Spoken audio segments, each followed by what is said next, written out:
What is up, everybody? It's your boy Clint. We are back. It's 2021. We got a new year, a fresh slate, and this is the Diehard MMA podcast coming to you hot, breaking down UFC Fight Island 7. We are a couple weeks ahead of schedule, but I couldn't keep everybody waiting. We're all going stir crazy without our sports betting and MMA action, so thought we'd get the show back on track a little bit early. Got to welcome in the chat here. How's everybody doing tonight? Rex Lee, Grateful Dude, Ben Walker, what's up, everybody? Yo, right there was this blind man, right? That is a mouthful of a name to shout out. Andrew, Ryan, Tim Johnson. We've got Kevin Wallace. Everybody, the OG crew are all here. Marlon Z, what's up, my friend? How you doing today? I have got an absolute treat for all of you today, and I don't want to do too much pomp and circumstance here at the beginning because I have a very, very special guest to welcome in today. You may know him as Ace. You may know him as VR. You may have seen him on Wager Talk for Bet On It or even the UFC's On the Line. That's right. We have Gianni The Greek Gambler as our guest today. Gianni, my friend, how you doing? Never better. Thanks for having me, and hope everyone had a nice, happy holidays, safe new year ahead, and MMA is just around the corner. We're 2 weeks away, but everyone's excited for it, and thanks for having me on. Hey, thank you so much for coming on. We are stoked to have you, and yeah, man, we're going nuts here. So we really don't do sports betting on anything else. I mean, all of us bet other stuff, obviously, because we're degenerates. But our main focus is on MMA, and this break of a couple weeks has just been driving us batty. Good. That's what we were talking before we got on. And I bet every other sport as well, you know, and I just got through bowl games, NFL yesterday, where I bet 15 NFL games. Today, NBA, probably 6 or 7 NBA sides totals. So I'm betting every day. But I originate MMA stuff, meaning I work with other groups for other sports. So a lot of the stuff I don't originate myself. I move it. But with MMA, I originate most of it. So it's more exciting for me. And I look forward to it a lot more, to be honest with you, than the normal day-to-day betting. And as long as this is a sports betting show, we're going to have some fun. Because like I told you, if you're here to be enlightened about MMA, you're going to be disappointed, because I'm not an MMA analyst. I'm not an MMA journalist. I'm not an MMA historian. None of those things. I'm a sports bettor, a winning sports bettor. And I happen to use the MMA betting market as a vehicle for investment because it's one of the softer betting markets out there. And for bettors out there, whether you do it for entertainment, you know, recreationally, maybe I could help you sharpen up a little and, you know, lose a little less, improve your ROI. And for winning bettors, guys that are already winning bettors, hopefully you could become a little sharper. I learned something from you as well, because like I always say, you win and lose. With every winning and losing bet, you should be learning something. And hopefully I'm sharper in 2021 than I was in 2020. At least that's the goal for all of us. So hopefully we got some winners too when it's all said and done. Absolutely. And I couldn't be more pumped, because the people on the show know I always have to reiterate, I am their resident dad bod MMA expert. And for those of you listening to this later on audio, I'm doing Dr. Evil air quotes on the expert. I am not yet a winning bettor. So for the last 2 of 3 years that I've been taking MMA betting seriously, I won the first year untracked. I won the second year tracked. Last year, it was a freaking roller coaster with COVID. I ended up dropping 10 units over the course of 2020. So starting 2021 off with someone like you that we can learn from and get this thing going on the right foot. You're on your way. You're honest. You're keeping records, and you're realizing the fact whether you're profitable or not yet. You're so far ahead of the game. You're on your way. It took over a decade for me to learn how to be a winning sports bettor. That much I can promise you. I lost multiple bankrolls gaining this education. The price of my education was a lot of losing bankrolls over my lifetime until I learned how to not lose them anymore. So you're on the right track, and there's nothing wrong with that. You know, each and every year you'll get sharper and sharper, brother. That's the goal. That's the goal. And having people like you to learn from. I'm excited. I am excited. All right. So we've got 81 live viewers tuning in. Everybody do me a favor. Smash the like button. Hit that retweet. Get the show out there. Let people know that we're live. There's not even Monday Night Football to compete with tonight. So we should have a banging show this evening. So getting started here, we've got UFC Fight Island 7 coming up. Not this weekend. Next weekend. We want to get out a little bit ahead. And with COVID cancellations and things like that, the fight order has been moving around a little bit. So everyone's going to have to bear with us. Forgive us if we do a fight out of order or something like that. Still lots of moving parts. But what I have listed as the first fight of the night is going to be Sarah Moras taking on Vanessa Melo. And I'm kind of glad to be starting off talking about this one. I respect every single man or woman that steps in the UFC cage. It takes a strength and a dedication, something that most of us will never know or understand, to even just get in there and do what they do, especially in front of so many people.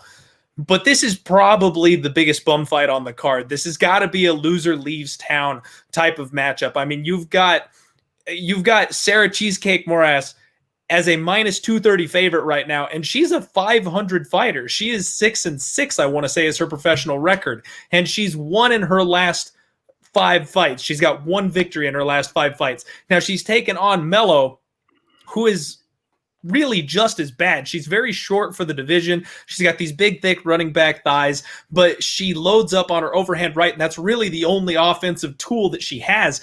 My thing here is that this is not a fight I would suggest anybody bet on or put their hard-earned money on, but I kind of almost see it as a 50-50. So if we are going to break it down from the side of, hey, if we could find a bet on this fight, I feel like it's got to be dog or pass, getting plus 200, plus 210 on the other side. I agree 100% with you. Personally, I haven't bet any fight on this yet. None of these opinions are backed with my own cash. I'll tell you the ones that I'm leaning very strongly and waiting to bet, and whether it's based on a line I'm waiting on or, more books to post numbers. This is one I'm not even looking to bet. And I'll tell you this, you nailed it when you said Moras, maybe she should be a favorite here. But what is this line telling you? At minus 190, you got to conclude, when it opened at minus 190, you had to conclude she wins this fight 2 out of 3 times just to break even. She's a 500 fighter lifetime. But you have to conclude she wins 2 out of 3 in this spot to be just to break even. Now she's up to minus 250. So now for you to have any kind of edge, you got to be thinking she should be a minus 300 favorite. So she should be a minus 300 favorite or greater. What were you waiting for at minus 190, minus 2, minus 210, minus 220, minus 230? Like, what were you sitting on your hands for? Unless you bet so much that the limits weren't big enough. And if that's the case, then you have an excuse. But if that isn't the case, and for most of us it's not, then it is a dog or pass situation, because any value on the favorite is gone. I don't even think it was there at minus 190 and minus 200. I don't think she wins this fight 2 out of 3 times. I think she's a little better than break even. Not much better than break even or be on the dog, to be honest with you. But not at that implied win probability that it shows now. And I don't even think at that minus 200 that it opened, but the dog wasn't really attractive either. I agree with you. It's one of those first fight of the night, deservedly so. You know what? We'll go ahead and label it the first fireball and popcorn of 2020, Johnny. If you haven't heard, we like to get our favorite drink, do a shot of Fireball, get your favorite snack, pop some popcorn, just sit back, don't even worry about it. Enjoy the fight for what it's worth. You don't have to bet every single one on the board. And as a bettor, real quickly, that's one of your biggest advantages, that we have the ability to pass. Like I said, there's only 2 things I know how to do very well: bet sports and blackjack. Anything else, you don't want to listen to me about anything. I shouldn't be on your show for nothing else. But those 2 things I can do. And with sports betting, you can pass. There's sometimes there's not a right bet. And let me just get this out of the way, because nothing I say is going to be more important than this. That the mistake that most MMA bettors make is that they try to pick a winner and they don't approach it as a betting market. And just write this down. Just take 2 minutes and do this for me, please. There's fighter A versus fighter B. You do your handicapping, however you do it, to each our own. Most of us aren't going to share our secret sauce anyway if it works. You do your handicapping. You conclude that fighter A wins the fight 60% of the time. 6 out of 10 times fighter A wins this fight. You look up on the board, because you shouldn't look up on the board until you create your own implied win probabilities. Otherwise, you're going to be biased whether you like it or not. Who they make favorite, you're going to think's favorite. So don't ever look at the lines before you create your own. And make it for the fighters you know. The ones you don't, ignore it. Just the ones you know. Start slow, smaller. You don't have to bet the whole card. You know what I mean? And that's where a lot of bettors make their mistake, is where they think there's always a right side. Someone always has to win. Now, you concluded fighter A 60, fighter B 40. What if the line you look up and fighter A's minus 160, fighter B's plus 140? Who do you bet in that instance? Who's the bet? Who's the right side? Go ahead. You any MMA analyst, any MMA writer, any MMA, that's what I do. You know what the right side is? There is no right side. They're both negative EV. If you're good at what you do and your implied win probability is accurate, as accurate as the closing line or beating the closing line, because that's the most accurate, then you would have concluded there's no right side. Because to bet fighter A, if he wins 60% of the time, the break-even line's minus 150. So if I have to bet minus 160, he has to win this 62% just to break even. 60 isn't enough, so that's a losing bet. Okay, let me take the underdog, fighter B, at plus 140.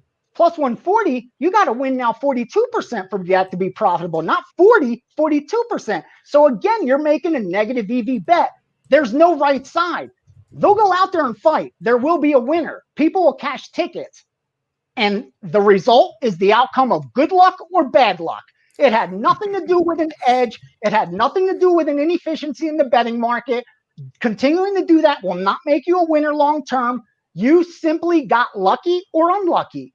And I try to avoid that stuff. So again, not to go off on a rant, but if it's about sports betting, I think talking about actual practices and actionable information should be key, along with picks. Because picks, we're going to be right and wrong. Like, you should disagree with me on a lot of picks. I'm not psychic. I'm not going to be 100%. The videos I do for the UFC, you should be disagreeing with my picks. I'm not going to be 100% with any picks I do. So on to the next fight, brother.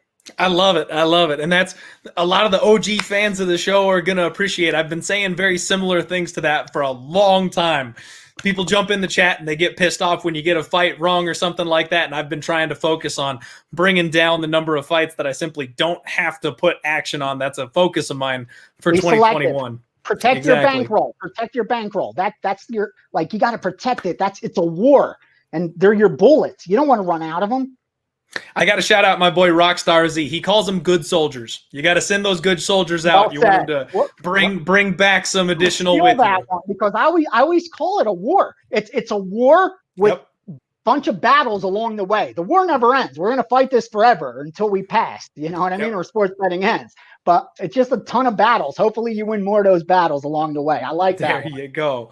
All right. So the next fight they've got listed up on here is Wu Yanan taking on Bethe Correia.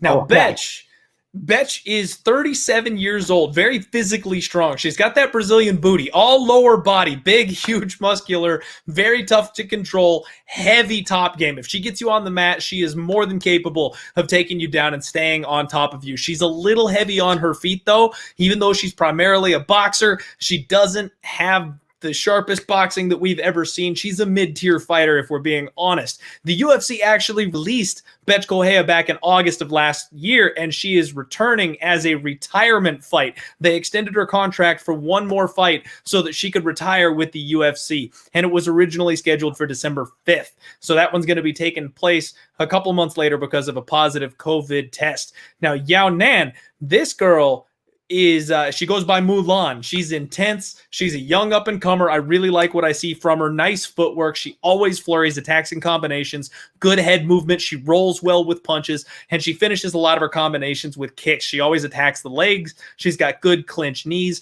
and she's got a really good get-up game. When she first stepped into the UFC, she got handled by Gina Mazzani, and that's a little concerning because if Gina Mazzani is able to take you down, Bethe Correia probably will be able to as well. But Yanan, sorry, I keep calling her Yanan, she has a good get-up game, and that's something that I really like to see from her. I think she's just going to be improving. To me, this is a fighter that is going up, one trending in the right direction versus one trending in the wrong direction, and I have very few rules when it comes to betting MMA, but one of them is you never bet on retiring fighters. You got one foot out the door. As soon as you say the R word, they've got to be all in to peak at the right time, to be in the right kind of shape, to do what they need to do in the octagon. And when you say, you know what, that's it, I'm hanging it up, I'm done, you're already mentally checked out. And most of those people just do not win that final retirement fight. One side I'm very closely looking in on, and just like you, Gianni, I haven't made any bets so far for this card.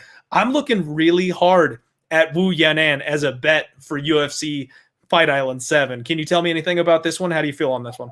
Yeah, let me talk you off that bet for a second, and here's why. Yeah, I haven't placed the bet either, and I was actually looking at the other side, but I can't pull the trigger because some statistical significance that I can't overcome, and one of the biggest is age. That's just, the gap is too large. When you're talking 13, 14 years, for me, I look at things like age, reach. I just think they're so important because we have such a big sample size that, the data doesn't lie. And we've seen enough fights now that when one fighter's 13 years, 14 years older than another, that younger fighter's gone on to win 7 out of 10 times, even a little higher than that. Now, most of that has been in men's MMA. I get it. It's a smaller sample size in women's. I could get that argument maybe.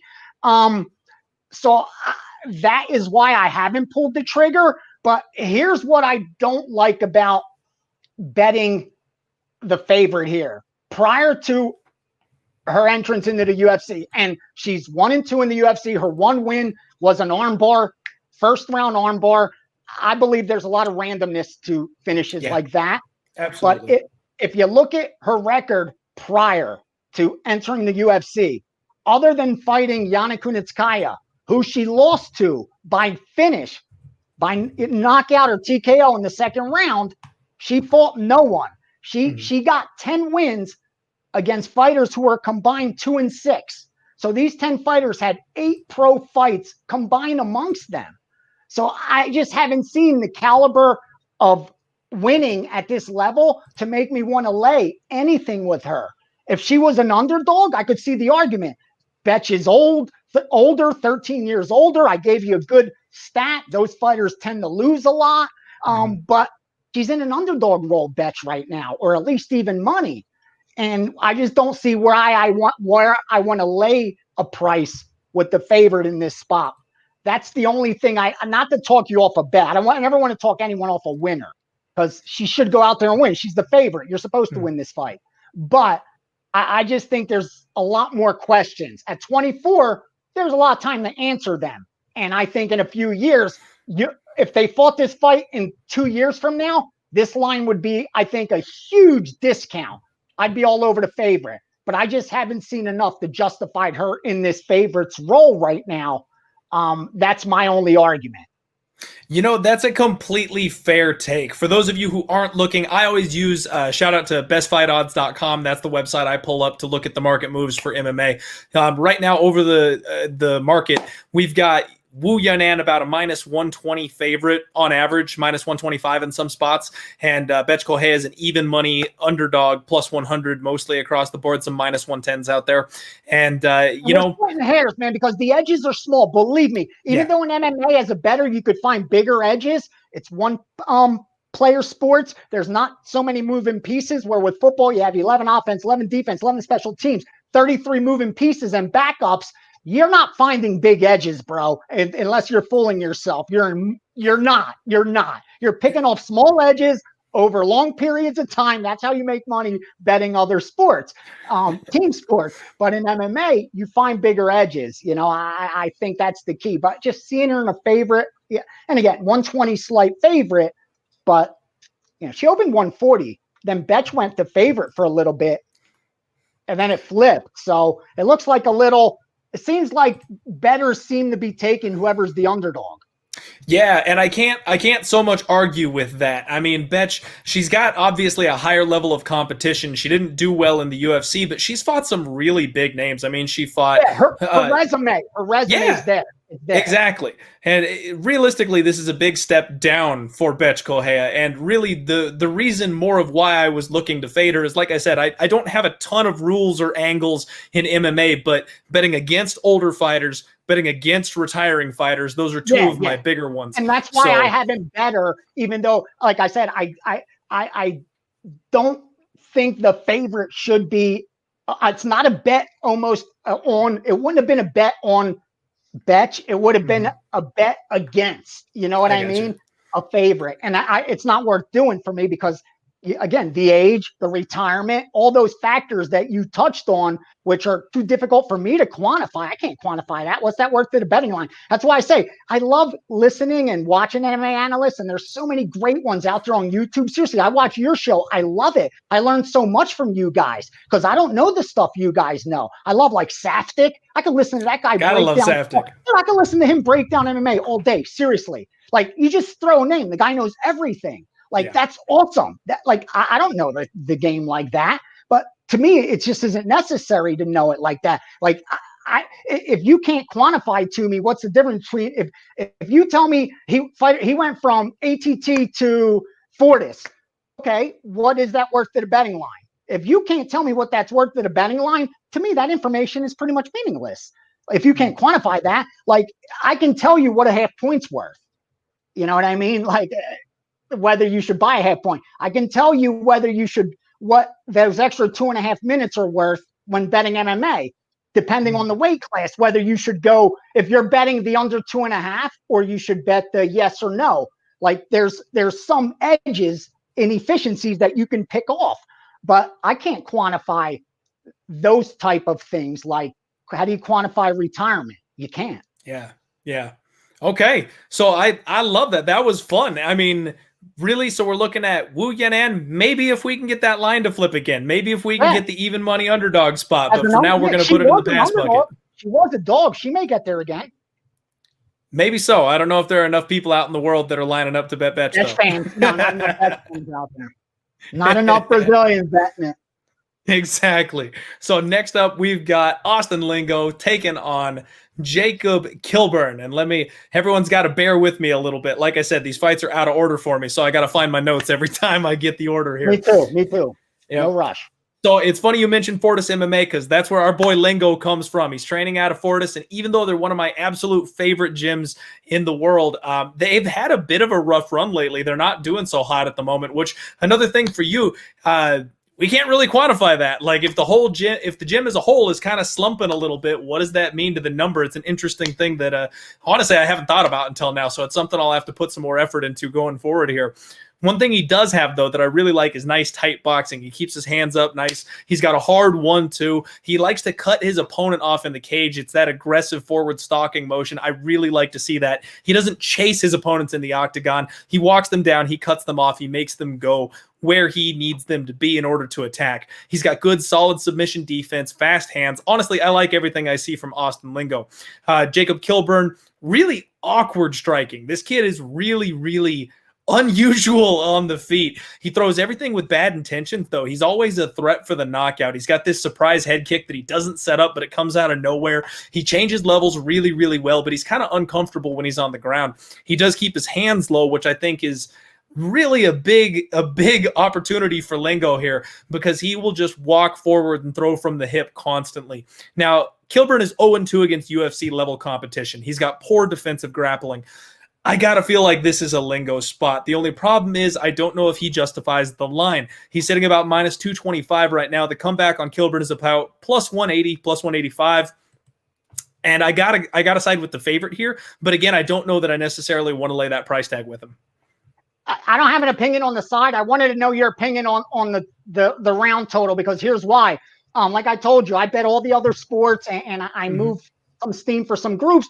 And I share different information and get to look at different accounts. Make a long story short, a real sharp group out there that does well in MMA, they actually bet the round total on this one. They bet the under 2.5 rounds at plus 230 and plus 200. That's why now it's dropped so much. Yeah. I take a percentage of stuff I piggyback for them. Make a long story short again, I didn't release that to my guys. I didn't know how much I agree with it. We're talking featherweights. We know close to 6 out of 10 times those outcome is in the hands of the judges. Lingo, you nailed it, was a finisher, but we saw once it gets to the UFC level, a lot of these times for these fighters, once they get to the UFC, the finishes don't come as easy. That once the level of opposition is as good as you are, you're not finishing guys as easily anymore. I don't know if that was a case of that, but if you look with Kilburn too, nothing but finishes throughout his career. So I could see why they took it at a 2-1 dog. I don't know if there's a lot of value in it right now, because I think the under now is like plus 120, 130, if that. So I think they extracted all the value, but do you think that makes sense? I actually do. I think it's under a pass. It's one of those situations where you're getting that plus line. Obviously, 90% of us don't have access to that plus 200. Yeah, exactly. That's a homer, man. Like, that's a home run bet at 2-1 to get this under 2.5. I don't mind it so much, even at plus 140 where it's at right now. Not everybody is going to be able to access this. We're still way in advance, but the under wouldn't be a bad way to look, in my opinion, because Jacob Kilburn, like I said, he throws everything to kill. And I'm not convinced this kid's UFC caliber. His 3 losses have all come by submission. It just seems like he's completely out of place on the floor. And one thing I do know about Fortis MMA is they've got some really high-level grapplers and high-level black belts there. Even though Lingo is more of a striker, more of a stand-on-the-feet type of guy, I can absolutely see him clubbing and subbing a guy like Kilburn. If he rocks him on the feet, knocks him to the mat, dives on a neck, that kind of thing. He's got 2 submission wins on his record, so we know he at least knows how to fight on the ground. And then he's more of a finisher than not. He's only got 1 loss. It was by decision. It was in the UFC against Youssef Zalal, for God's sake. That guy is a monster. So I think we've got a UFC caliber fighter in Lingo that can absolutely finish Kilburn. And then Kilburn, if he's going to get the win, I think it's going to be with one of those wild shots that comes out of nowhere. I definitely can see it, bro. And still plus money, so you're getting it as a dog, so it's not a bad price. I agree with it. I think you're right. It makes a lot of sense. All right, so we've got a potential look there. Again, I'll have to wait and see what we can get for a total when that one comes out where we can access it. Like I said, not all the books have it at this point, but under 2.5 rounds at plus money, not a bad look. That's a perfect spot for me to plug. As you guys know, we'll be back on the train. I do a show that we call Total Madness a little later in the week. I go back over the card, talk about simply the totals over, under, and which way I lean on those. So stay tuned for that. Next up, we've got Justin Tafa taking on Carlos Felipe, and this is a really fun fight. So heavyweights, Carlos Felipe 9-1, Justin Tafa 4-1. Carlos, a guy I can't stand.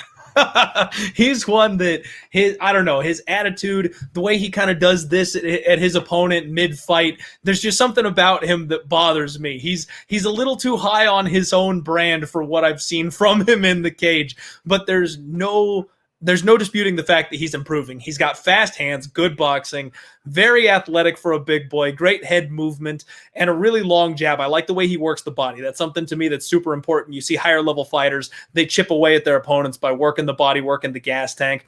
And he's taken on Tafa, who's just short on experience. That's the big thing for me. He's only 4-1, finds himself in the UFC, and he finishes all of his fights. He's knockout or bust. His 1 loss was a big knockout loss to Jorgen De Castro when he got a little over anxious, couldn't find his spot, rushed in, and he really paid for it. I don't know if Felipe has the crushing knockout power to make Tafa pay for a mistake like that, but I do think that Felipe is the better technical striker of the two. So if this thing is going to continue over a 15-round fight, I feel like we're looking at maybe 2 different results here. We've got a minus 200 favorite line on Felipe, about plus 170, plus 160 comeback on Tafa. I'm kind of feeling dog or pass again, but I feel like it's Felipe by decision or Tafa by knockout. Those seem to be kind of the 2 results that I can feel this fight coming to. Gianni, do you have anything on this one? I think it's Felipe by decision. I really do. And I will rarely bet heavyweight bout and expect, for it to go to distance or the over. close 73% of the time it doesn't. But with that said, I think this is a great spot for that over 1.5 rounds.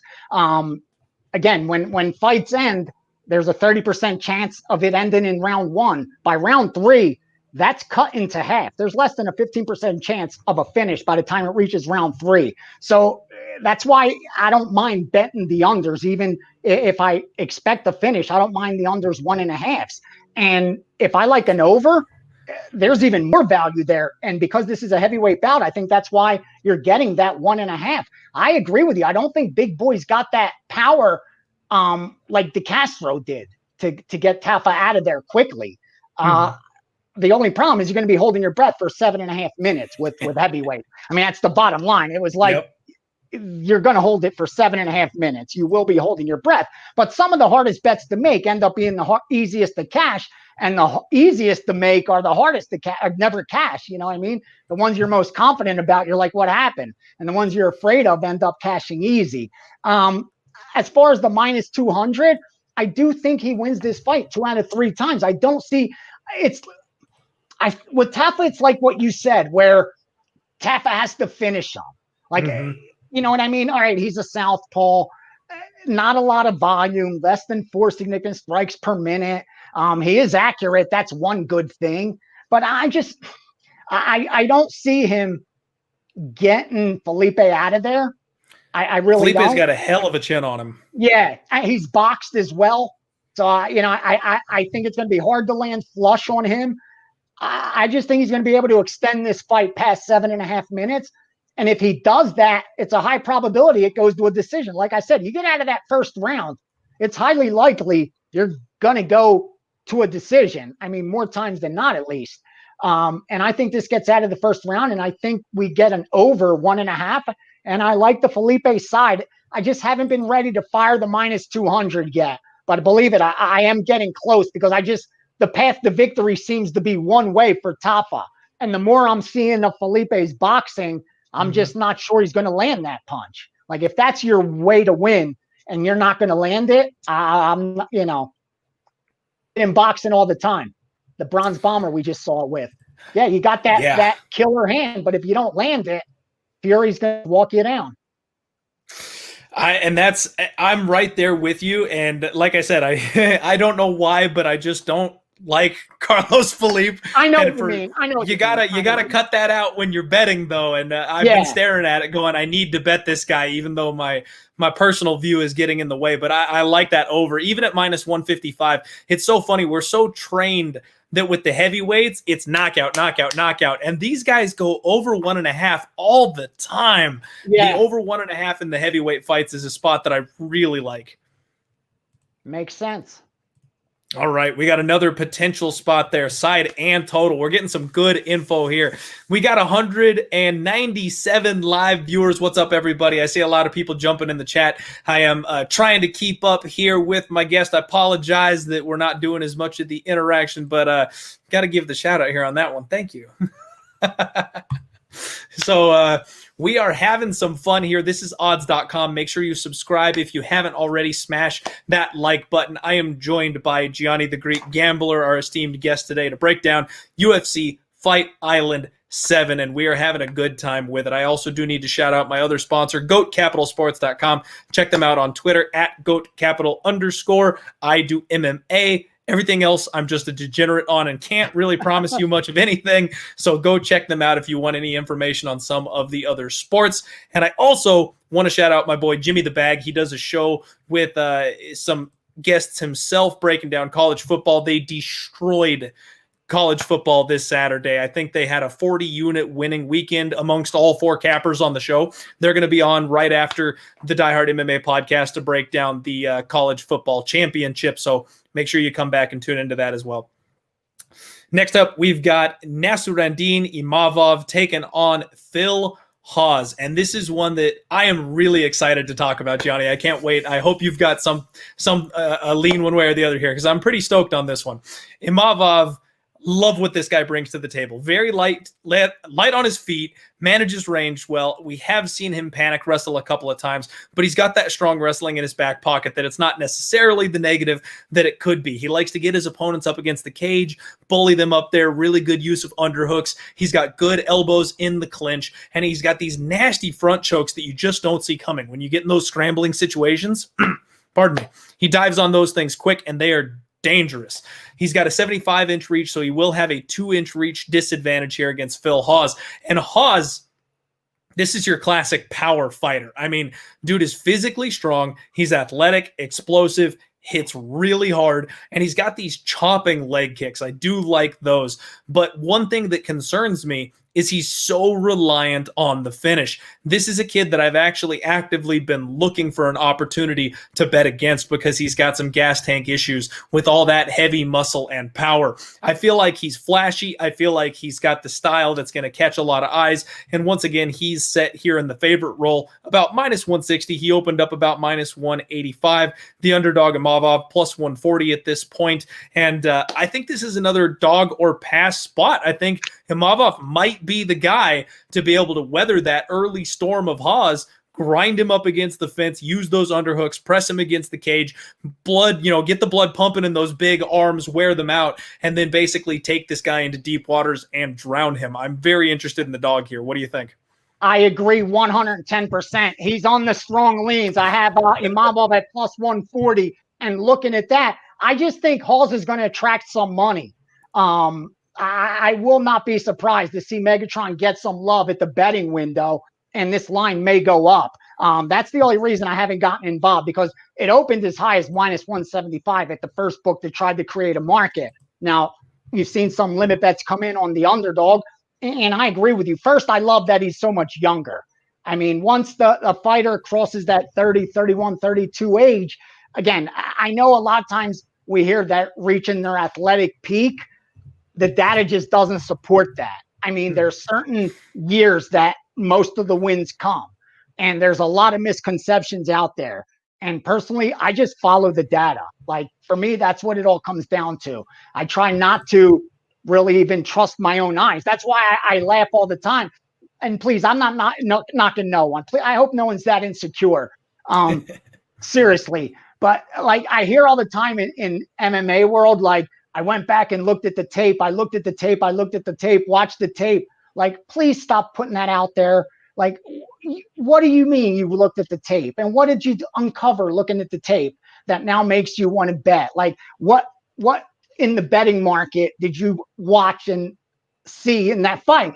And like, does it even make any sense? Like, just think about it. I bet other sports. Yesterday, I told you, we took 15 NFL positions between first half, second half, sides, and totals. Okay, I had a great day, 11-4. Not to brag, but great day.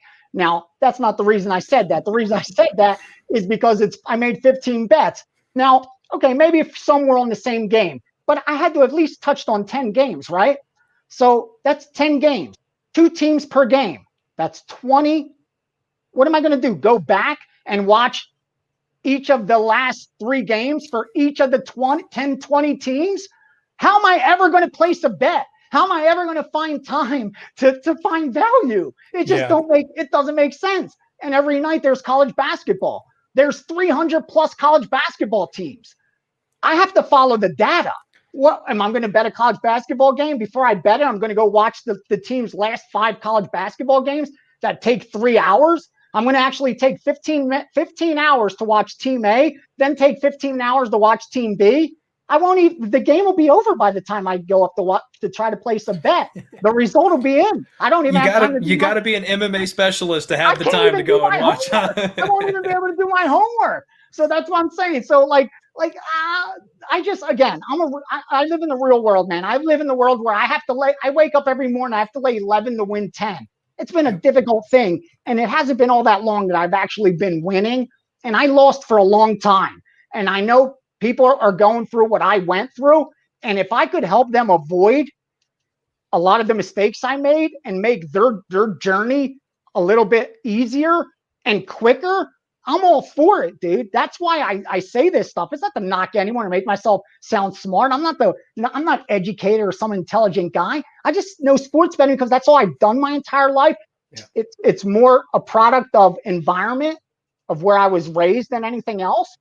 And blackjack, I worked with an advantage group. Those are two things I know very well. And again, like I said, I've seen the other side of it, and so much with now gambling Twitter out there, I just see the nonsense all day, and it's like, just stop. We already know. I said it on one of the UFC shows. The courts have already established eyewitness testimony is the least reliable. Don't trust your eye. Just trust the data. Follow the data. The data will lead you to the right, at least in markets. We're betting markets here, guys. The fighters, and this isn't disrespect towards the fighters. I love all of them. They're so great. Great guys too. But that becomes irrelevant. The name should be irrelevant. The name should be irrelevant. Just like the teams, the jerseys. Like, I'm not betting names. I'm not betting teams. I'm not betting fighters. I'm betting numbers, bro. That's all I'm betting. It's a market to me. I don't bet fighters. I bet numbers. And I think getting back to Imavov at plus 140 or better, oh, he's live, dude. This 24-year-old kid is live with Hawes. I don't think Hawes is going to be able to do what at least he's shown against opponents who hadn't had a UFC win yet. You know, he looked good there, but I don't think it's going to be an easy night. I'll take the plus 140 or pass. I like it. And I love hearing that we're on the same side in agreement on that one, because that's one that, like I said, that's really the first one that jumped out to me. And then I got to shout out my boy Rockstar Z one more time. He's hanging out with us here in the chat tonight. He sacked up here, and he's taken a sprinkle on Imavov by knockout as well. Oh, man. And I don't hate it, man, getting a big plus juicy number. Phil Hawes only has 2 losses on his record, and both those are by finish. When this guy gets tired, he goes off a cliff. He is not the same person, and I can absolutely see him looking for the door. I like that. He just nailed it's favored to go to not go to distance at close to minus 200. So the market agrees with the gentleman that said that. At least 2 out of 3 times the market thinks this will not go to distance. The total rounds 1.5. I like the Imavov finish. I like it. Not a bad spot. I may be joining him on there. One of my quote unquote New Year's resolutions for 2021 is bet less props. I bet way too many props, but I might break that. Than it needs to be. Don't make it harder than it needs. It's hard enough to pick the winner, let alone how they're going to win. When we know when randomness sticks its head out so many times. I will say that over and over like a broken record. Randomness will affect your outcome more times than not. Over a big sample size, not so much. In the short term, all the time, man. So, you know. Well, it's so funny because it's like betting football. I love to sprinkle the money line. When you're betting on a 7.5 underdog, you sprinkle that juicy money line.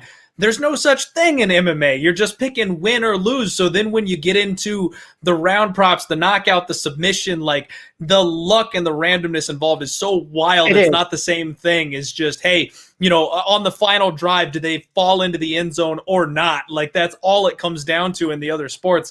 It's a little trickier in MMA. It's and that's what I learned this last year. I played way too many props. And I'm going to try and tone it down a little bit for this year, but I don't mind a little sprinkle on Imavov inside the distance here, I think. All right. Next fight up, we've got Warlley Alves, and actually we're not going to break this one down because we had a COVID cancellation. Yeah. He's now fighting Mounir Lazzez, and I'm going to just put you guys on high alert right now. When this line drops, I plan on smashing Lazzez. I don't know what it's going to be, but he's going to be the side that I like here. Warlley Alves is a fighter who is a tale of 2 guys. He's either motivated, in shape, a monster, or he's a guy that's willing to check out after about 2.5 minutes of fighting. He's a modern-day Bob Sapp. Like, he just will not stay in the fight. And Lazzez, if y'all remember, is the guy that we bet on it like plus 270 to upset Abdulrazak Al Hassan last year. This kid is legit. He is a high-level striker, big-time power, good chin. He's going to be able to absolutely pick apart a guy like Warlley Alves. And I don't know if you have an opinion here. Not really. But I remember because I had looked at that fight before it got canceled. And I remember seeing that Warlley had a long layoff. Remember, he hadn't fought in over a year. I think by the time he fights, it's going to be 12, 14 months, right around there. So it's been a while since he fought last against when he lost that fight to Randy Brown. So he hasn't been in there in a while either. I'm interested to see what that line comes out at. I think it's going to be, I don't think the world has caught on to Lazzez just yet. And especially with, his big upset of Abdulrazak Alhassan. Now that Alhassan has gotten flatlined by Chaos Williams, that win is going to be a little deteriorated, I think, in people's minds. I think they might discount it a little bit, like, oh, maybe Razak Alhassan was a little over the hill. Maybe he's checked out, like, not giving him the credit he deserves. So if Lazzez comes out anywhere near, I mean, I'm hoping for like a -150 type of spot. I got to feel like he comes out the favorite. But even if they open him up as a 2-1 or something like that, I'm on it. Like, I don't believe in Alves. I think his time has come. He's at the end of his career. He's facing a younger, hotter fighter that checks off all the boxes on a guy that you want. I'll be on Lazzez. Okay. All right. Next up, we've got Joaquin Buckley taking on Alessio Di Chirico. Another fun one. Knockout of the year winner, Joaquin Buckley, returns to the octagon. We had the under 2.5 that night. That was a fun one to be on. This dude's just solid everywhere.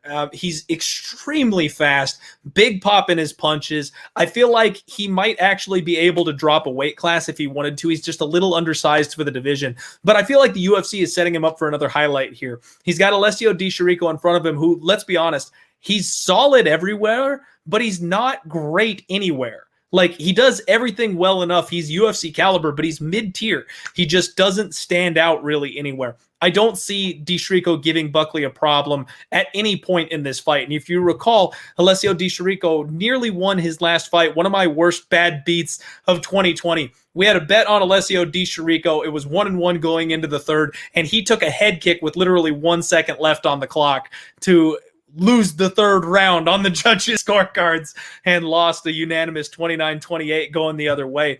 But he's showing a little bit of durability problems.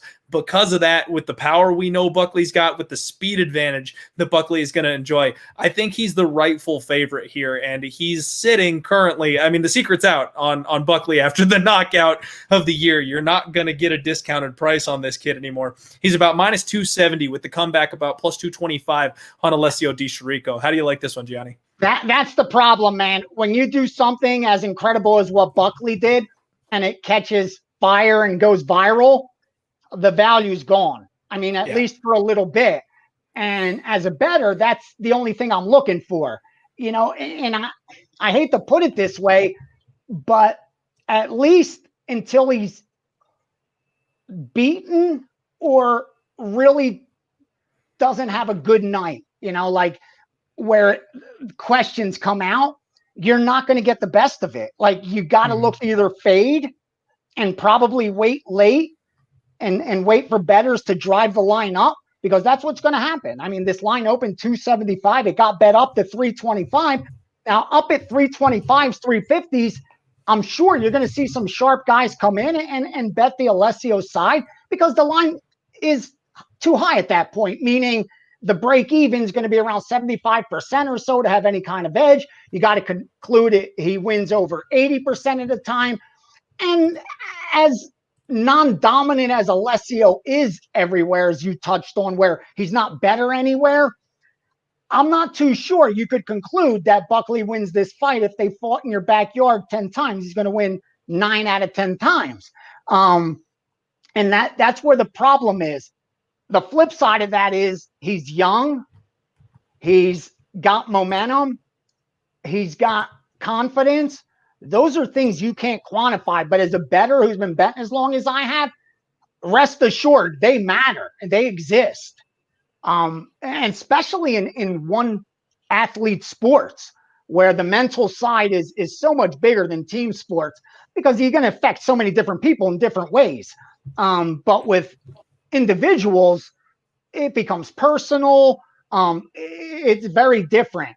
And that's why I think with the Buckley, the train's left the station as far as value goes, or the level of competition is going to have to get a lot better.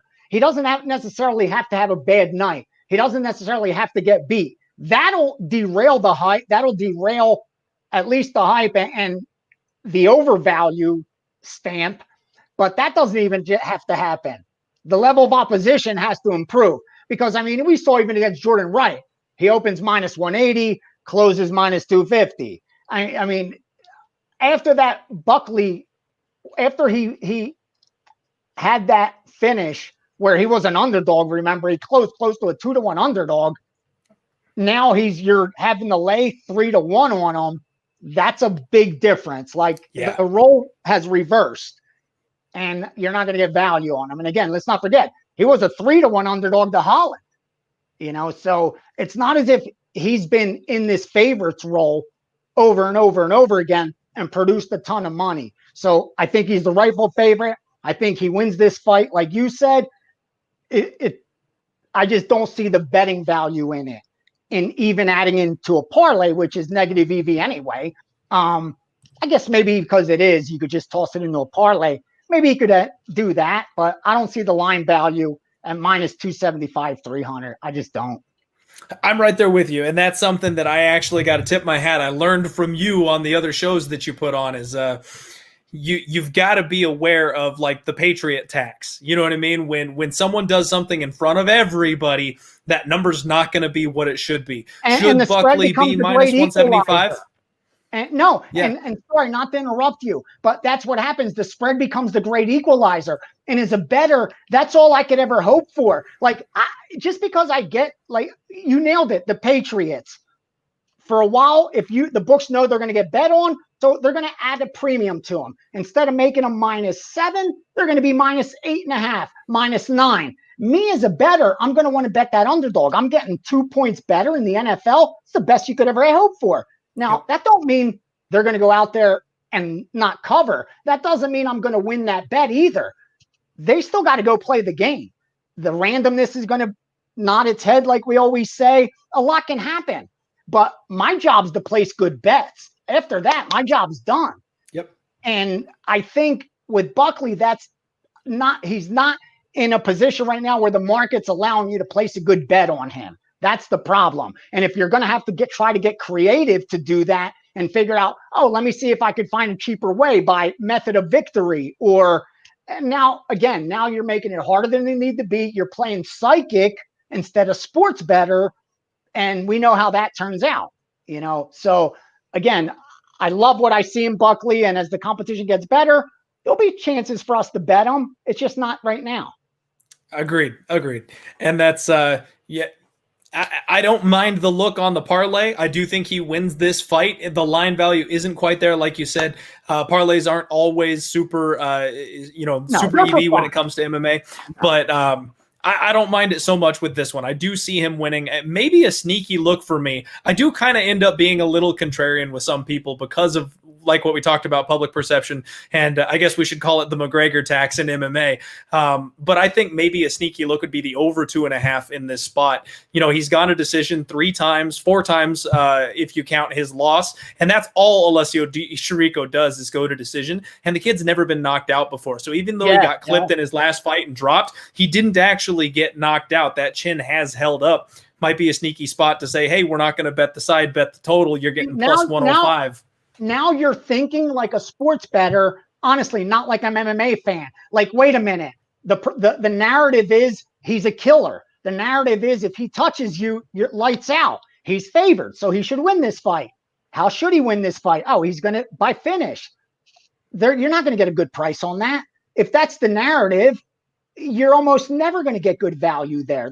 As a bookmaker, why would I want to give that to you? My job's to try to manage risk and actually have you take the worst of it, not the best of it. You're already taking the worst of it because you're paying the play with VIG every time you lose. But just the fact of with the line. And before we move on to the next fight, again, I don't want to delay this, but you mentioned something that's so important, and that's parlays. I know bettors like to bet parlays, especially in MMA, because we don't want to bet favorites. We don't want to lay minus 300. So we say, hey, let me look for another minus 200, and I'll just tie them together and get a better price. That's not a good way to bet. That I don't like to criticize people. I mean, I don't like to do that. But anyone that constantly is doing that, I'm pretty sure they're negative lifetime earnings. You're not a winning bettor doing that. They're not correlated, meaning the outcome of the Buckley fight has nothing to do with the outcome of the Holloway fight. Mm-hmm. So if those outcomes aren't correlated, why would they be on a parlay? You're just parlaying them because you don't want to lay minus 300. Again, first, that fact alone should have you second guessing. But here is another argument. When you place a parlay, you got to place it at that moment, at that book, and at that line.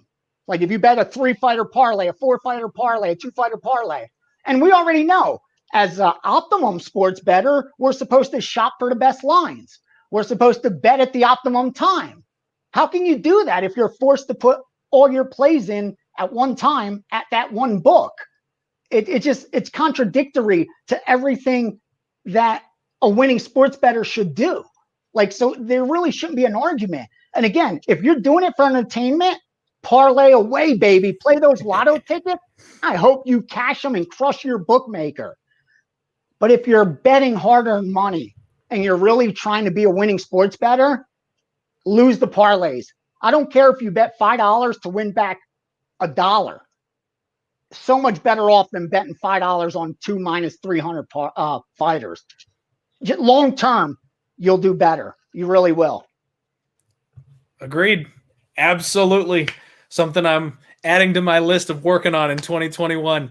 I'm having a nice little balancing act between being a podcaster and YouTube personality as well as being a serious bettor. So finding that sweet spot where I can make some money and still have some fun. With the shows with the UFC, like on the line. Like the only reason I'm in that chair is because I could win long term. And lucky for me, the first season I turned the profit, and the second season I turned the profit. That's the only reason I'm in that seat, because I that's what I can do. But everything's stacked against me. I have to use the lines they give. I have to give my picks on the day they choose. It's not optimum betting. Like, you know what I mean? None of any of these preview shows, prediction shows, it's not optimum. It's not really optimum betting. So that's why I like to, on top of picks, try to give actionable information that the people watching can use in their own handicap, in their own betting, like how you thought about the Buckley, where will be overvalued. The narrative is finished. Those kind of things I think are so much more valuable than giving someone a winning pick on a free pick video. At least that's how I look at it. I feel you. All right, let's move on. We have got some more action to get to, and I don't want to keep you here all night. We've got Punahele Soriano taking on Dusko Todorovic. This is another really fun fight, in my opinion.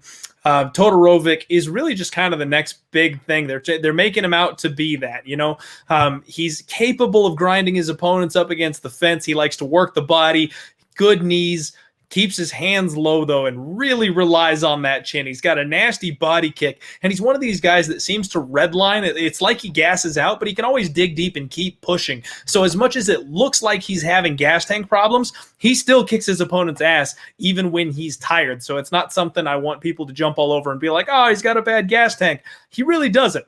Soriano, this kid is in a good place, in my opinion. He's training with Ian the Hurricane Heinisch, a fighter that I'm relatively high on.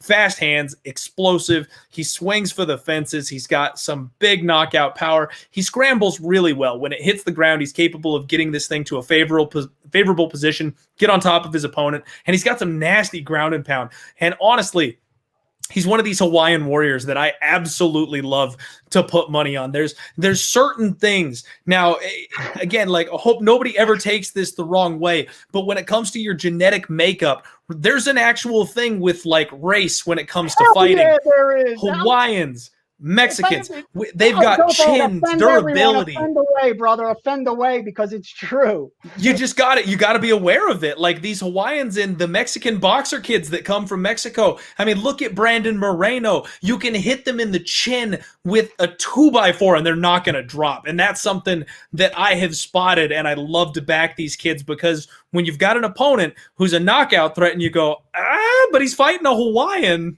like, it kind of evens the playing field a little bit.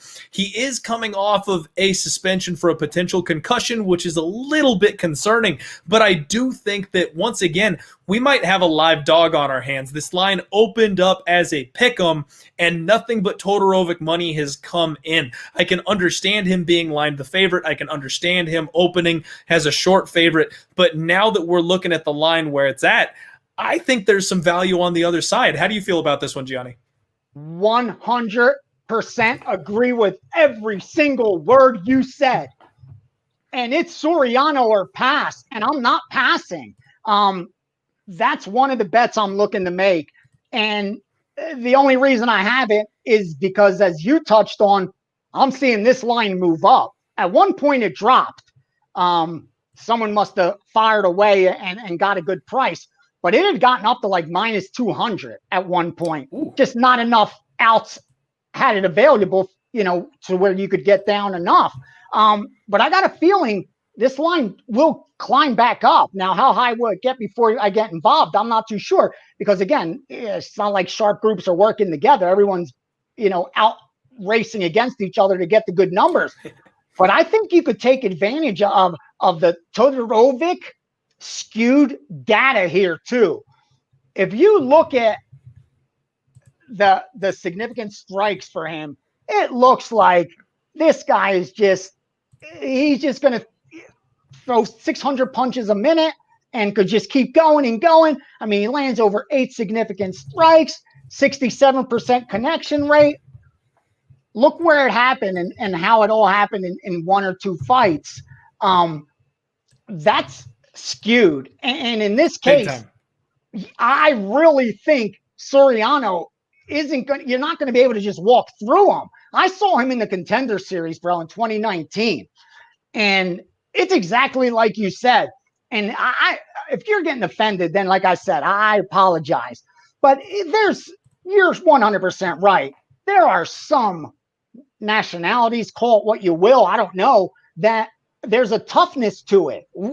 There's some Russian, some Mexican boxers, some Hawaiian MMA mixed martial artists. We've seen it. You can't argue it. Like, I mean, look at Yoel Romero. They're just wired different. Yeah. How can anyone argue that? Like, it's not anecdotal. We've seen enough of it already now that it's not just, I know a friend. That's just the style of fighting, because it's a culture. It's the style of the culture. So they're going to fight that same way. I agree with you 100%. I think there's a ton of value on the underdog. I'll go a step further. I think there's a ton of value on the over as well, because of what you said. I don't think Todorovic is going to be finished easily. You know what I mean? It's not like you're getting him out of there quickly. If that is how Soriano gets it done, if he's not able to take this to the judges' scorecards. I mean, he's never been finished. He hasn't lost yet in his career. So someone walking in with that kind of confidence is going to be tough to beat and even tougher to finish. I think there's some value on that over 1.5, man. I really do. And I like the Soriano side. I think there's a possible bet on the side and the total there. Middleweights, let's get it over 1.5. It's not that bad. I think it's around minus 150. I think this fight goes 7 out of 10 times. It should go over 1.5, not 6 out of 10 times. I think there's an edge right there worth taking. There you go. All right, dropping bombs. Both of us agreeing on the underdog having some value here. That's another play I may be locking in sooner than later. I'm seeing some play finally coming back on Soriano. Looks like not a lot. Maybe we be a little patient again, but that over 1.5, that's getting hit. It looks like about minus 165 where I'm seeing it right now. So it's definitely getting hit as we speak. I like both of those looks. We're uncovering some good stuff here today. I love it. Next up, we got Nick Lentz taking on Mike Grundy. And this is a spot where, man, I'm a huge fan of Mike Grundy. I've tried to back him in his last couple fights. I took the opportunity, a bad opportunity, to bet him in his last fight when he fought Movsar Evloev. I took my one shot at going against Movsar Evloev. Never again. And Grundy nearly got him in that first round with a Darce choke, which is one of his go-to moves. The dude is a massive high-level wrestler, a Commonwealth bronze medalist, huge squeeze on him. He's blending wrestling with submission really, really well, in my opinion. But his striking is a work in progress. He's very stiff and rigid on the feet. He is explosive and fast, hits hard when he does let go, but he's still not quite all there yet. He's a guy that could, with some training, get there. We would kind of be taking a shot in the dark to say, hey, maybe he's improved in his next fight, but we have yet to see the proof of that improvement actually materializing in the fight. His opponent here, though, Nick Lentz, longtime UFC mainstay, really had a rough go of it, kind of getting to that end of his career type of situation where we like to look and fade, but he's a strong wrestler. He's got good movement, good footwork. This is a spot where Grundy's the better wrestler. He's younger, he's physically stronger, but man, if Nick Lentz can stick and move and play the matador here, he is not dead to rights in this fight. I initially thought that I was going to be hammering Grundy here in this spot, but it opened up minus 125, just a little bit of juice on Grundy, and if I had got that spot, I probably would have taken it. He's sitting at minus 165 now, and I just think that's a little bit too wide. I don't really want to pay that price tag on a guy. The UFC is setting this fight up. I feel like it's a spot they want Grundy to win, and Nick Lentz is in fact fading. I know he's going the wrong way in his career, but outside of Grundy just being able to out-grapple and control this guy for 15 minutes, this fight could get really dicey. What do you think, Gianni? And that's what he's going to have to do. I mean, he's not going to really outstrike him. It's not like that's what Grundy's great at. You know, he averages 4 takedowns per 15 minutes. You know what his game is, and that's what he's going to go out there and try to execute. I just think you're paying too high of a price for him to go out there and get that done. I mean, I like like you said, he's younger. I like he's stronger. I like he's going to have the reach advantage. All those things are good. I'm just not too sure I want to back him in this favorite role. The flip side, Lentz, you nailed it. I mean, the experience alone makes you have to look at that side if he's able to stick around. The negative is he hasn't performed well as an underdog, meaning you haven't made money backing him in this spot. I think 3 of the last 4 times he's been the underdog, he hasn't been able to get it done. So it's not really a position that's been favorable to him, meaning when fights that he wasn't expected to win, he hasn't been able to go out there and, you know, exceed market expectations, let alone shock us. So that worries me a little, especially at 36 years old. Mm-hmm. So I don't see enough reason to back the dog.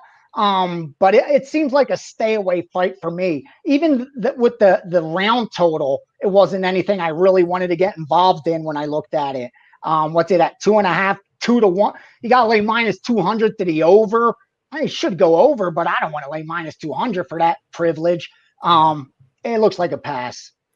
I completely agree. And this is one that it's frustrating to me because it kind of jumped off the page at me as soon as I saw the tweet that this fight was official. I'm going, I'm going to back Grundy. And then like it should be an easy win. He takes him down, controls him for 3 rounds, and I'm going to get my money as long as he don't get finished. Then I dug into it. I looked at the line, and I'm like, all right, fine. Yeah, does he really win this fight 2 out of 3 times? Because the lay 160, you got to have some value, right? So you got to at least conclude he should be minus 200, or else why bet it? And I'm not too sure you could reach. I think it's a stretch. Yeah, and that's kind of where I'm sitting too. So the pick is Grundy. I do think Grundy wins it, more than likely by decision. The bet is I don't know if I'm going to bet it. Yep, good point. All right, coming up, we've got Ramazan Imavov taking on David Zawada. Let me find my notes here on this one. Oh, Imavov's heavy favorite. He's going to win this fight. Oh, yeah. This is kind of the one that it looks too easy, right? Imavov is he's a monster, and he controls his opponents. He explodes in. My only concern with Imavov is he's a little bit low volume. If he doesn't, it's exactly kind of like what we were talking about with Grundy. If he doesn't grind on him, if this is somehow a standing affair, he just doesn't have the output that you need to win a fight. David Zawada, I think he's a little underrated here, though. He is aggressive. He's got tight boxing. He likes to stalk his opponents, walk them down. He stays long and strikes well. He attacks. He has all his pop at the end of his punches. He keeps his opponent at range, which is a really, really nice thing that I like to back. Good head movement, active guard when he gets put on the bottom. He always looks to sweep and submit from the bottom. He doesn't accept bottom position. But you're dealing with one of these Khabib-esque Russian grappling machines. If Imavov is able to get on top of Zawada, man, it's going to be a tough night for him. If he's able to scramble and get back to his feet, I think Zawada's got an outside shot at squeezing away some kind of a decision victory here, because I think Imavov is just a little overhyped, and I think Zawada is being a little bit disrespected, but I don't know if I feel that strongly enough to roll the dice here on this spot. Yeah, I agree with you. My first thought was exactly what you said. Imavov's this is his fight to win. Go out there. He should dominate this fight. The more you look at it, it seems like Zawada's had some experience against this kind of fighter. You know what I mean? In the organizations that he fought pre-UFC, like this, it's not like he hasn't seen this before. Now, obviously, there's levels to this shit, like we always hear, you know, cliche. There's levels to it. And fighting, you know, Abu Bakr Nurmagomedov is different than what he's going to be seeing this time around. But I think the price is too high right here for Imavov. I mean, open 210, anyone that got down at minus 200, I could see that argument. Now, though, you're at that 260, near that 300 range. I think it's just too high. It's another one of those parlay because he should win. But I would rather see an argument to back Zawada, to sit back and wait and see this line climb up and maybe back Zawada. I don't think I could get to the window with Zawada, to be honest with you, because of how it just looked like Imavov's fight to win. But I don't think the price is warranted. I think it's too high. Well, and the thing that kind of makes me see the path for Zawada is the Anthony Rocco Martin fight. And this is where I got to defend the tape study a little bit. You know, going back and watching Ramazan Imavov fight Anthony Rocco Martin, every time he took him down, Rocco was attacking with some kind of a submission, made him very uncomfortable, never let him get that dominant Khabib-esque grappling top position. And that's where I agree with you. There are levels to this shit, but I don't know if Imavov is that guy. You know what I mean? He's level. Right. Exactly. I think he's a mid-tier of that Russian grappling. That he's already faced. Yeah. I don't know that he is elite. And that's where, if Zawada is able to kind of match that game plan, if he can just never settle for bottom position, he's got a shot here.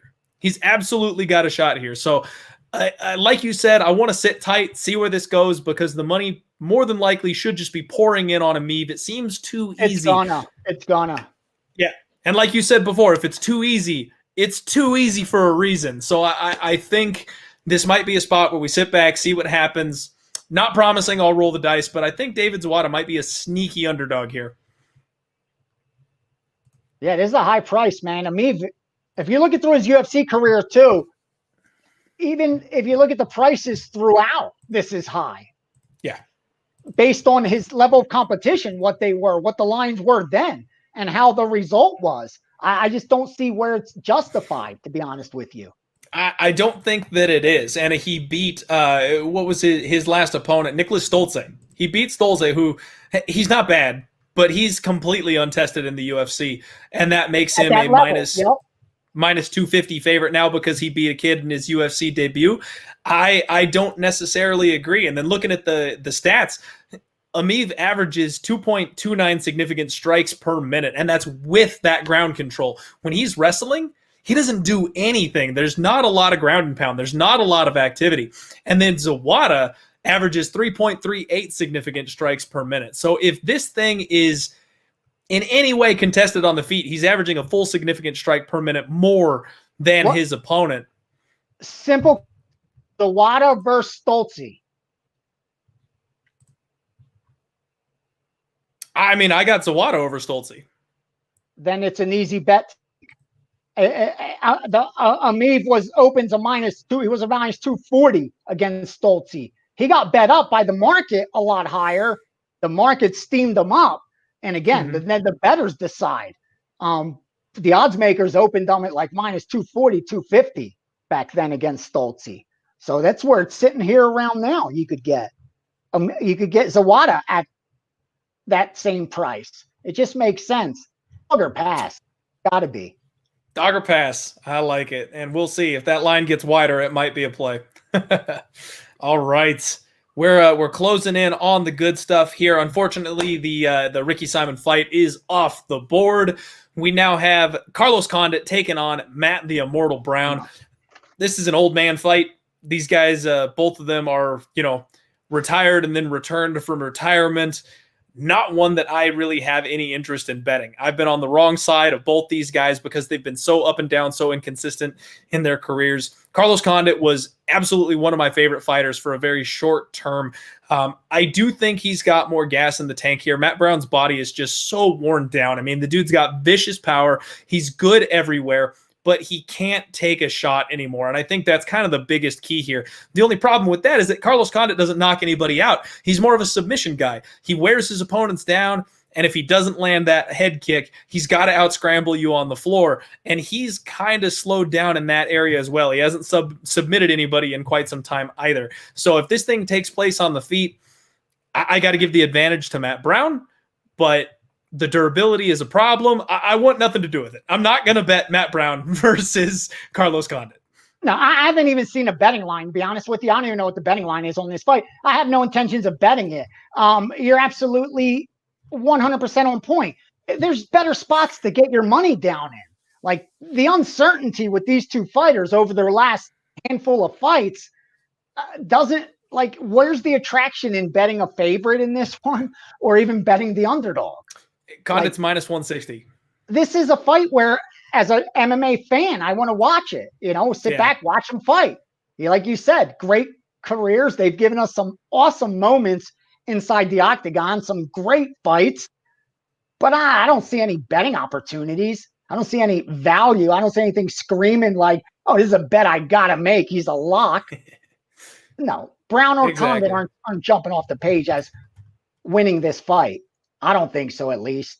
I agree. I'm going to pick Carlos Condit. I'll say he gets it done, but no real confidence there. We can save a little bit of time. Let's move on to some more intriguing matchups here. We've got Santiago Ponzinibbio making his long-awaited UFC return against the Leech, Jing Liang. And this is one that I'm actually pretty excited about.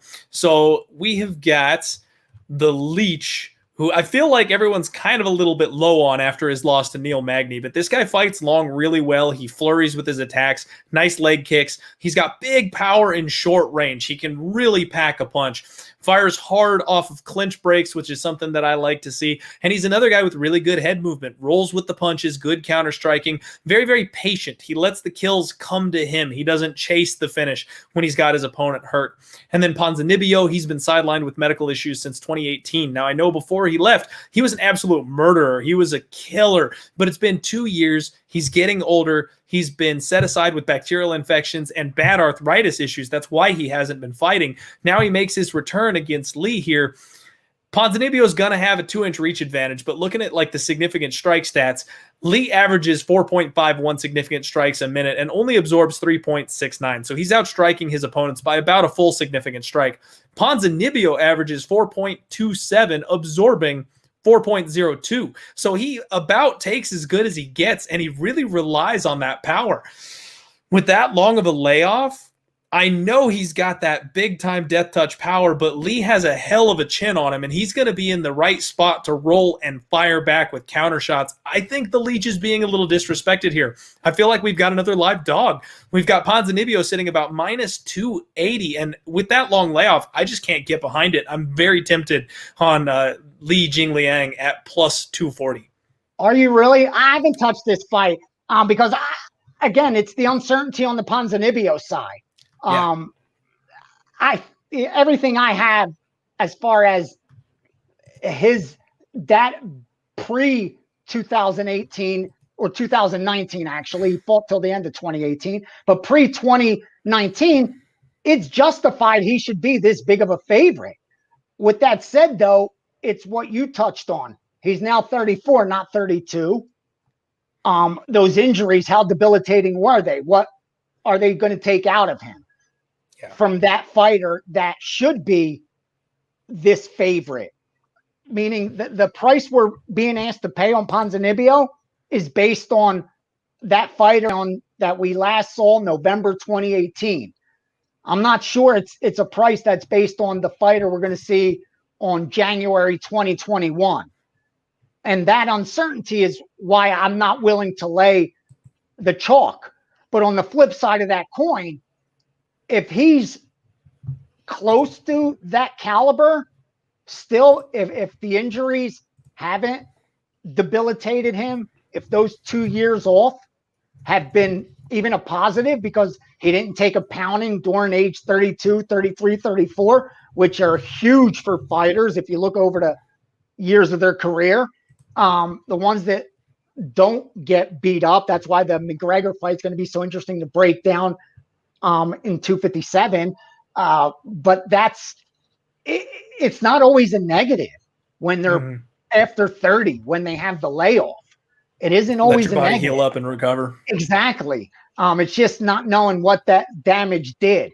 But if it didn't, I think it's justified. Like you said, coming off the Perry win, the Magny win, the Gunnar Nelson win. He was on fire, dude. He was on fire between 2015, 16, 17, 18. Boom, boom, boom. Winning. It's hard to get in front of that, but I understand your argument on the dog. It would be a little bit of a blind faith shot, so I'm not sure. Once again, I'm not sure if I'm going to pull the trigger on that one. I just feel like the line is a little bit too wide, given the circumstances. You know, like you said, with a layoff like that may not be a bad thing, but considering it was bacterial infections, considering it was arthritis, like those are not easy battles to fight. That you come back from, You're right. His body was in a different kind of battle. He wasn't just kicking back with his feet up recovering. So that's where I'm a little bit tempted here. No, and on top of that, makes sense. On top of that, kind of looking back at his record, like you mentioned, he was on top of the world when he went out. But Nordine Taleb, Gunnar Nelson, Mike Perry, those names haven't really aged all that well. I know it was 2 years ago. Also more important, and not to interrupt you, excuse me, he wasn't like a big favorite in those fights, other than the Talib fight where he closed like a 4-1 favorite. Like now he's a minus 300 in this fight. That's a heavy favorite, man. He was a dog to Magny. He opened the dog, he closed the favorite. Against Perry, opened minus 150, 165, 170, right around that range. Closed near that 200 range. You're asking a lot, and you're right. I don't know if they aged that well. And I think that Perry fight, I'm glad you brought that up. Going back and watching that one, that was Perry's first vet lesson. He was in that fight in the first 2 rounds. And then round 3 came. And Ponzinibbio showed him what it looks like in the UFC in round 3. He just had nothing to give in the 3rd round. And I think, again, 3 years ago, Mike Perry, that's when he got the guy at the right time and he showed him what a step up looks like.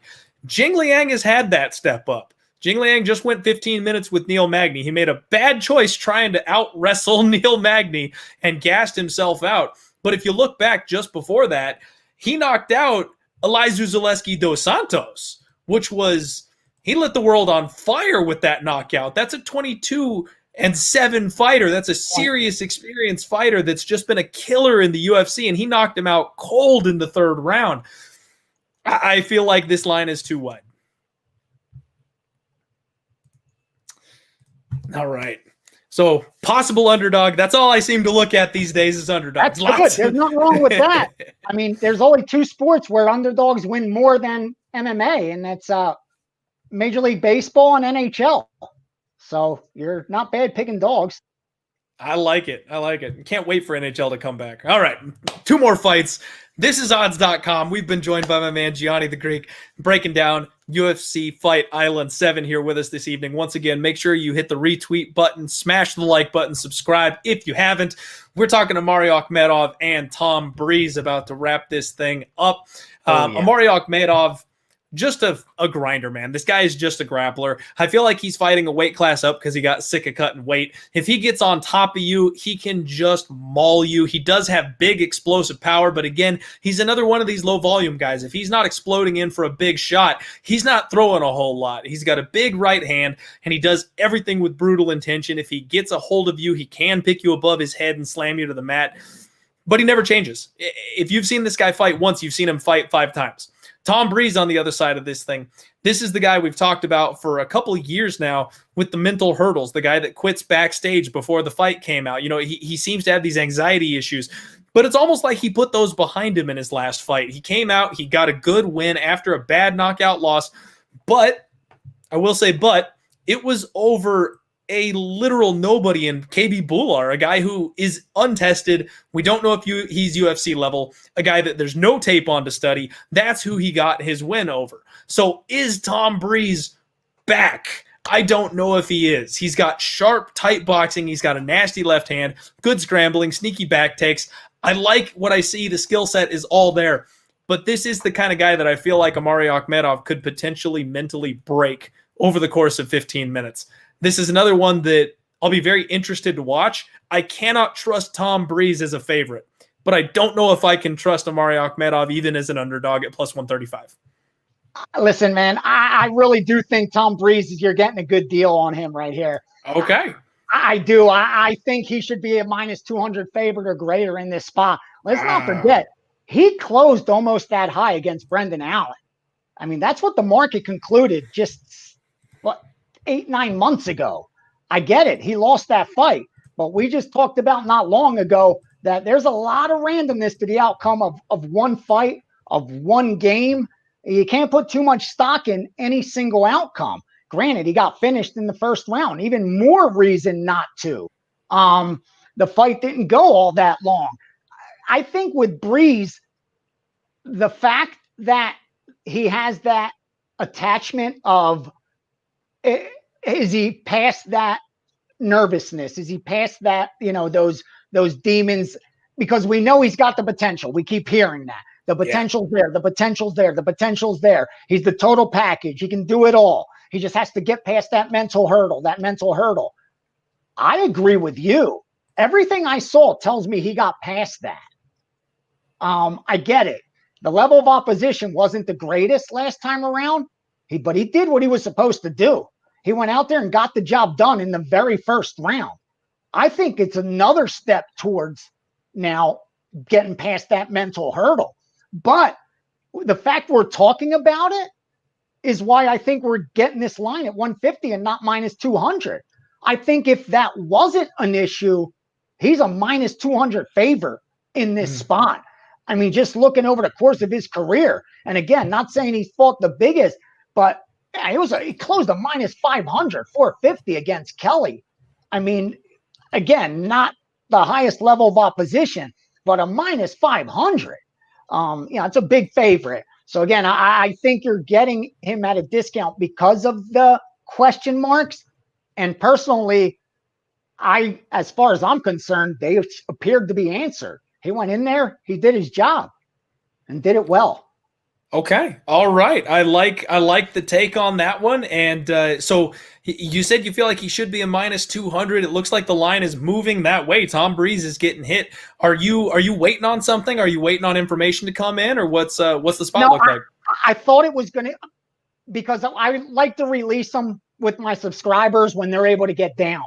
And there's nothing that bothers me more than me getting down on a game at -7 and then them not being able to bet it because it's -8.5, or even worse, them betting it at 8.5 and the team winning by 8 and me winning my bet, them losing theirs. Like, there's nothing worse feeling for me than that. Like, you can't celebrate your win. You feel like shit. Like, it's worst case scenario. So to avoid that, I wait until I bet and I'm able to release as well. And this week I will be releasing for this card, where I've already released 3 bets for 257 because the 257 lines are already out. The limits are already bigger for most of at least the marquee fights, the ones I got involved in. But yeah, I'll be bet this one this week. And for this show, Tom Breeze will be a premium play for my guys. I'll be betting it. I'll be on them for sure. There you go. I'm hoping the line don't get too high before I'm able to get down. I still see 145s out here, so I can still find a 145, 150. He's fine. All right. Thank you for sharing that one. You may have talked me into it. I might be tailing with you there. All right. It is main event time. We've got Max Holloway taking on Calvin Kattar. And I mean, what needs to be said about these guys? Calvin Kattar finally getting his opportunity. He's been the dark horse of the division, stepping up to face one of the featherweight elite. Max Holloway, a guy that wore the strap for a long time at featherweight, coming off back-to-back title challenges in a fight where I personally scored the second fight against Volkanovski for Max. I feel like he did enough to win that split decision. And here we are with him as a minus 150 favorite, absolutely being pounded with Calvin Kattar money. He opened up plus 170, plus 180. He's all the way down to plus 135 in spots. Plus 125 is the lowest I see him. I mean, I got to be honest, like outside of talking about the skill sets and what they do well, what they don't do, I mean, Calvin Kattar's going to have a slight reach advantage. They're both incredible boxers. I feel like Max Holloway is being disrespected here. Calvin Kattar's only got one 5-round fight to his name, whereas that's all Max Holloway does, his championship 5-round fights, facing the very, very best the UFC has to offer. And even with his losses, he's outlanded his elite competition by almost 2 full significant strikes per minute. Calvin Kattar, I think he's got the power edge here. He hits harder, but he's another take one to give one fighter. He doesn't outstrike his opponents. He strikes evenly with his opponents. I'm not ready to write off Max Holloway. I feel like Max Holloway can potentially show up here and give Calvin Kattar that step-up lesson and just out-volume him, out-stick and move him for a full 25-minute fight. I mean, the dude averages, he's over 100 significant strikes in like his last 5 fights in a row. Max Holloway's output is ridiculous, and Calvin Kattar's been known to be a bit of a slow starter. If Max can bank those first 1 or 2 rounds, I think it's a clear Max by decision, and I'm very tempted on this minus 155, minus 160 price tag. For me, it's going to come down to where this betting line goes. I'll tell you the truth, because when it opened as low as minus 135. I thought at that point Max would be a great bet. You know, up until that 150 range, it looked like it made sense to me. He got bet all the way to minus 200, 215 in some spots. So at that point, I could understand the Calvin Kattar money. With Max Holloway, I got to agree with you. I think his stock has dropped. If I was managing his career, the Dustin Poirier fight was the turning point. After the Brian Ortega win, he was just, in another stratosphere. Max Holloway had the world at his feet. He had that win streak. He was finishing fighters, not just winning. He was winning by finish in main events after main event after main event after main event. And then he went up in weight, man, and everything changed. And even though he bounced back with Frankie Edgar, and we could argue the outcome of the Volkanovski fight, the last one at least, the split decision, I think his stock has dropped. I really do, at least in the eyes of the betting market. Yeah. And I think this line reflects that. So that makes me want to bet the Max Holloway side. The flip side of the coin is I don't know how much line value I'm getting, because when I look at the data that you touched on, and Max lands a little more volume, gets hit a little less. It's that pressure. And I love what you said. Like Calvin Kattar is not, I'll give 2. He exchanges. He's not going to outpace you with volume. All that makes perfect sense. The question I ask myself is, how many times out of 10 does Max win this fight? If they're fighting in my backyard, does Max win this fight 6 out of 10 times? 7 out of 10 times? Because at minus 150, he's got to win 6 out of 10 times to break even. So is it 6.5? I need 6.5 to place a bet. Does he win 6.5? I don't know if I could get there against Kattar of late. I kind of can, to be honest with you. Coming off of that Volkanovski fight, as good as Kattar looked against Ige, going the whole 5 rounds. I liked seeing that whole 5 rounds, to be honest with you. Yeah. But I agree with you. I like the Max side, man. It just kind of seems square to me. Max Holloway, not a bigger favorite. But then I also see the argument of he shouldn't be that big of a favorite against Kattar. It's a tough fight, man. The line's going to dictate where I bet. If it drops down more, I will be on Holloway. I think it would have to get a lot higher for me to want to bet the dog. Yeah, I'm right there with you. If you snagged that plus 175, if you got in at plus 180 on Calvin Kattar, God bless you. Great bet. That's a great spot. Regardless of outcome, you did your job. Kick your feet up and watch the fight. What's going to happen is going to happen. You can't control that. But watching over here on bestfightodds.com, you can see nice little handy red arrows for where the money is coming in and those numbers moving down. It's all on Kattar. So I'm going to sit tight. I'm going to be patient. And watch it drop, baby. Let it come down. If I can get Max Holloway at minus 150 or lower, I think that's the side that I'm going to go ahead and take a stab on. If he stays in this minus 175, if he gets back up to minus 200, I don't think I'm going to get there because I know how dangerous Calvin Kattar is. Right. But I think this is a buy low spot on Max Holloway. I do think that people have forgotten how good he is simply because he's fought Volkanovski twice back-to-back, and he was on the wrong end of a split decision. I agree 100%, man. I hate. There's a part of me that wants to see him win this fight too. To be honest, big time, right? Is it okay to say that? Can we say that? That's me being a fan, not a bettor. That's me being an MMA fan. Absolutely, I'd like to see him win this fight. I want to see him get back on track, man. He's Max in the mix is good for MMA. Agreed, and he's only 29. He's only 29. He's got so much life ahead of him. It's kind of like John Jones, where like he went off the rails for a while, came back, and was still elite. Like I want that for Max. I want 10 more years of Max. Everything in the interviews is positive. I love what I see coming from him in the interviews. He doesn't feel like he lost. In fact, he got recognition. He even said the MMA community, the fighters he respects, promoters, managers reached out to him. I think that acknowledgement gave him even more confidence. Not that he needs it, but it's good when your peers acknowledge and make you, where you think you won, and then your peers also agree with you. It's got to feel good. You know what I mean? I think he's in a good place mentally. He's in a lot better place for this fight. And I don't know the guy. It just appears that way in his interviews. In a better place mentally now than he was going into either Volkanovski fight. All right, so we see eye to eye on that one. I love hearing that too. All right, that's it, folks. That is UFC Fight Island 7. Again, we're 2 weeks out from the fight, so lots of movement, lots of things to come. Keep an eye out on my Twitter at Diehard MMA Pod. I will tweet out when I lock in any type of plays or anything like that. We got a couple little nuggets here from Gianni as far as spots that he's looking at, good spots that he likes here. And man, I just got to say thank you very much for coming on the show. This was an absolute blast. Would love to have you back again sometime to do this again.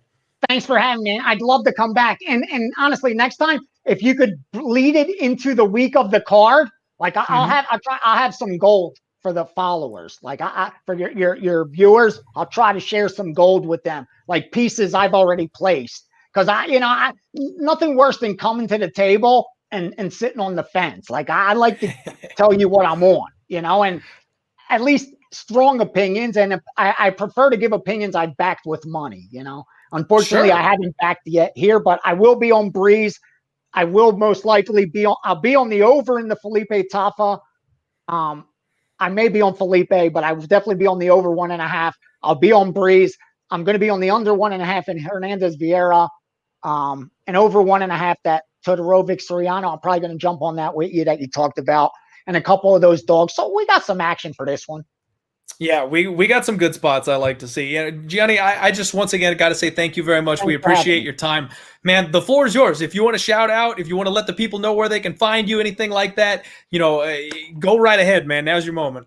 No, thank you. Thank you for honestly bringing me on your platform, sharing your audience with me. And please come by at Greek_Gambler on Twitter and Instagram. Disagree with me. Share your opinions. Teach me something. I'm open to that. Again, like you should disagree with me. None of us are psychic. None of us are going to be right all the time. I try to learn and share my experiences and knowledge that I have in the sports betting market. And again, I love this sport. I don't get the liberty. Like I don't have wrong word. I don't have the time to watch sports because I'm betting them all. But I MMA is the one thing. My Saturdays where I sit and I watch UFC is the one thing I do actually enjoy watching and I get into. So reach out, hit me up, and again, man, thanks for having me on. And I hope everyone has a great 2021. Stay safe, and God bless, man. Make some money, cash them, don't trash them. Absolutely. There you have it. Thank you all so much for tuning in. Once more, smash that like button, hit the subscribe button if you haven't already. Thank you all so much for being with us this weekend. We've got one more full week, 2 more weeks before MMA, so just be careful. I know I'm going to have some degenerate action on basketball and football and all that crap, so just be careful. Save some bullets for when we get MMA back. Colts +7 wild card round, baby. Colts +7 wild card round. Pittsburgh -4. You got to bet for Saturday, bet for Sunday now. There you go. There you go. Colts +7. What was the second one? Pittsburgh -4. Colts 7, Pittsburgh 4. We got action, folks. Thank you all very much for being here, and have a wonderful week. Let's roll.